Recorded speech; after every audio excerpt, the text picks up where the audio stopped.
Dinner for today, it's salad, it's tomato, green grapes and cheese, lettuce, apple, cheese, dressing, and walnut and cranberries. Actually, sabi ko no more na leftover, but this is actually a leftover from our New Year's Eve. So, titingnan nyo yung salad namin, medyo ano na siya, medyo luma na yung ibang dahon. Pero, nakakain pa rin naman. Tapos, pag titingnan mo yung apple kanina, medyo ano na siya, diba? Medyo nangingitim na siya. Pero, Pilipino tayo, so kakainin pa rin natin siya kasi sayang, bawal magtapon ng foods.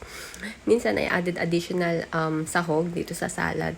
Nagdadagdag ako ng cheese, ng chicken, minced cut of chicken, or any other protein like mga lempo, ganyan, para lang pampadagdag bigat ng salad.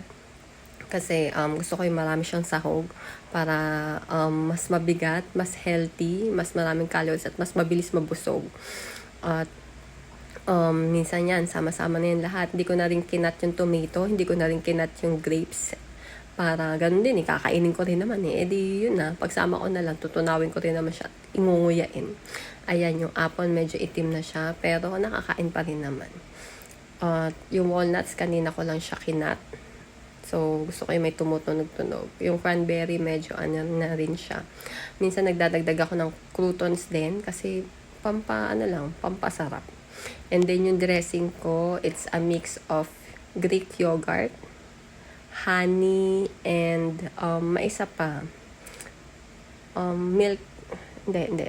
Nakalimutan ko. Pero, tatlo yan. So, yeah, that's my dressing. So,